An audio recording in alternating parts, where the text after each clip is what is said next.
Boss fights in video games can be the most iconic part of a game. For me, it's a thrill to finally reach the end of a level, dungeon, or any other challenge just to come up against a spine-tingling looking boss that will make you go, oh shit, just by looking at it. While there are tons of iconic bosses and boss fights in the history of gaming, here are 10 that really stood out for me in some form or another. Note that this doesn't necessarily mean that these are the hardest or funnest bosses to fight, just memorable to me. Also, I haven't played much of Dark Souls or God of War, so don't expect those boss fights on this list. Starting off the list is Iruku, who's the third boss fight in Axiom Verge. A nice touch about Axiom Verge's boss fights is that you enter an eerie room with an iconic symbol signaling the next room contains a boss. It's a great way to build anticipation for what you're about to face, and holy hell does this boss fight not disappoint. The sheer size and creepy design of this guy is exactly what I want in my 2D game boss fights. Additionally, this battle lets you break off pieces of the boss methodically, which to me just makes it that much more satisfying. Let's not forget the epic track that plays over it all, making this one boss fight I'll always remember. And did I mention how creepy this guy is? Look at that throbbing face mouth, that's damn disgusting. I'm pretty sure Chrono Trigger's Lavos final boss fight would make any RPG fan's list of most memorable boss fights. The showdown with this monster is teased throughout the game, with Lavos being accessible to fight just about at any point. It's interesting that this fight is so iconic to me, as Lavos has very little personality in the game, aside from being some ancient parasite sitting around waiting to unleash Armageddon. However, he does kill the main character, who's also my favorite, so this does give me reason to have a personal vendetta against him.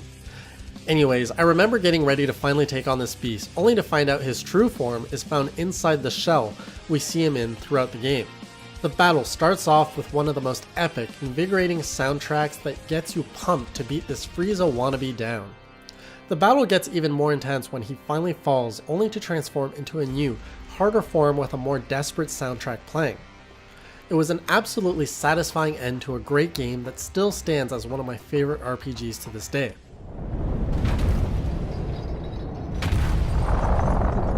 In a game focused solely on boss fights, it was hard to pick just one, so I picked the first one as this was the moment I understood what I was in for.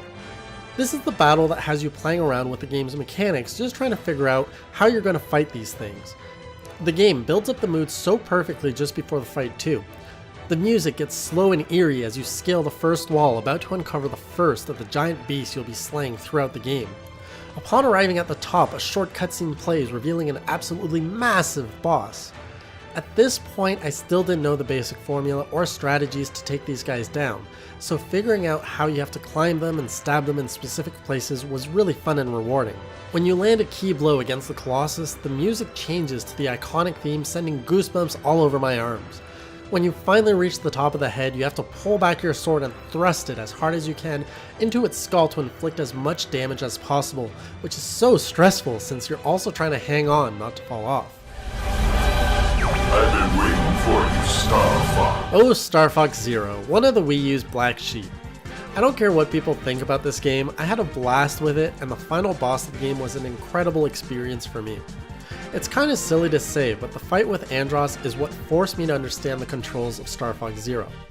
My first few attempts with Andross resulted in quick, frustrating deaths because I couldn't see or control anything. After calming down and putting my Smash controller back together, I went into the fight level-headed and just focused on what worked and what didn't. I learned to focus my attention on the appropriate screen when needed and switching between Walker and R-Wing mode on cue. The result was I felt like an ace pilot, and I finally became one with the controls.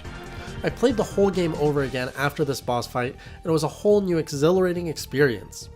You can argue that this is terrible design, but the fact remains that this still made this boss fight very memorable for me. Also worth mentioning is the final showdown with Starwolf just prior to the final fight, which is still one of my favorite dogfights with the rival team. Ugh, this guy is an absolute dick. He does nothing in this game aside make sure you die if you haven't learned sidestep. You can be pounding this boss all day and think you're making some progress, only to be blown off screen and insta-killed until you figure out you have to sidestep that business. Needless to say, I hadn't learned sidestepping when I encountered him, and so I died so many times against this guy. My strategy was to beat on him as fast as I could so I could kill him before he did his shockwave attack too many times, but alas, that never worked. It was only after looking up a strategy guide online did I learn of the legendary move known as sidestep. Even if you learn how to sidestep though, there's still the issue of timing. If you can't time it right, you're still blown off screen. Oh, after over 10 years, this boss fight is still super stressful, and even though Taboo has no lines or plot points, I still hate him with a passion. Like, what's your beef, dude? Probably the first epic cinematic moment in the Zelda universe, the boss fight with Ganondorf in Ocarina of Time. Your long quest through time ends with an epic ascension of Ganondorf's castle to save Zelda. You finally reach the top not to find just any boss fight, but Ganondorf just sitting there playing the organ ominously with absolutely no doubt in his mind that he will crush you. For 1998, this was the most epic boss fight setup I had ever seen for a console game. Also, I recall this game breaking the fourth wall originally with Ganondorf's in-game subtext calling him the boss of the game instead of the Great King of Evil. After much research, I can't find a screenshot of what I originally remember, and I no longer have the game to check myself. Am I going crazy here? It seems the original N64 game had 3 versions on the system, and I played the very first, which was the gold card form. So perhaps it was patched quickly after. I don't know. Either way, I really remember that moment because I was thrown off by the game being so self-aware. I couldn't pick just one boss fight in Bayonetta because the whole game struck me as epic, not just a single encounter. Every boss you encounter in this game is massive, fast-paced, colorful, challenging, everything a boss fight needs at its core. Some bosses are set up with more anticipation than others, but not to the point where they really left a major impression on me. Instead, I just recall absolutely loving chaining combos and smacking these massive beasts around, only to finish it all off with an Umbran climax. I have to give it to Platinum Games that they really know how to put epic boss fights together, not just in Bayonetta, but in all their games. As a young gamer, Sonic was my life. The gist of the early Sonic games just had you chasing Dr. Robotnik level after level as fast as you can, but in Sonic 3 and its sequel Sonic & Knuckles, they really cranked up the story. The chase after Robotnik ends with an epic showdown in a 4-part final fight in space aboard the Death Egg. As expected from a Sonic game, the soundtrack is amazing here, and every aspect just comes together for an epic finale. You start off by taking on Robotnik's giant robot version of himself, taking down his fingers. Afterwards, he chases you, blasting you with the power of the Master Chaos Emerald, which you're trying to save. After finally beating that, if you got all of the Chaos Emeralds, you get another stressful chase in space, dodging asteroids, collecting rings, and trying to stay alive before your supersonic powers run out, all while landing hits on Robotnik. The only way you can die here is by wasting too much time, which makes the battle that much more stressful. When you finally beat Robotnik's massive robot vehicle, you're still not done and have to chase him down one last time in just the basic Dr. Robotnik robot. The battle is drawn out, super stressful, and I've played it so many times, it'll always stand out as a key childhood memory. I can't recall much from Xenogears as it's a game I played so long ago, but I can't forget how down to the wire I came in beating the final boss. The final boss in this game is Deus, and you fight him in your gears, which sucks for a few reasons. In Xenogears there are 2 types of fights. One where you fight as the human characters, which level up throughout the game, and the second which are in your gears that you upgrade through purchases. So leveling up is kind of pointless when it comes to the final boss fight. Anyways, I remember fighting this guy for a good half hour. I was all out of healing items, 2/3 of my party were dead, and I only had enough HP to take one more hit. I let out a sigh realizing this was my last attack, hit X, maybe it was circle at the time, and to my amazement, killed the boss and ended the game. I couldn't believe how close I had cut it. The worst, however, is as the final cutscenes played, the doorbell rang forcing me to go answer the door, and since you couldn't pause cutscenes back then, I missed the whole ending to the game.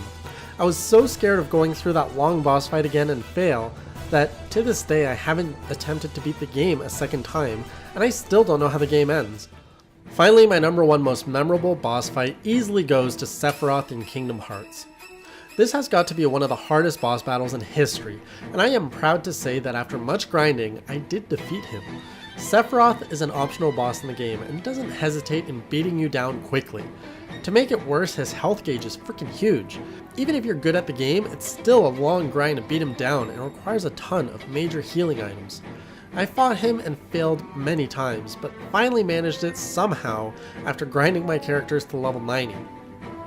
It's the highest I've ever leveled a character in any RPG, but it was worth it. I can't tell you how I beat him, but I remember an afternoon of sweaty palms, plenty of adrenaline, and a major sense of accomplishment at the end of the day. If only trophies existed back in the days of PlayStation 2, it would be my most prized one. And those are my 10 most memorable boss fights. Which ones are yours? Let me know in the comments below, and for more top 10 lists and other good stuff, hit that like and subscribe button. I'll see you next time.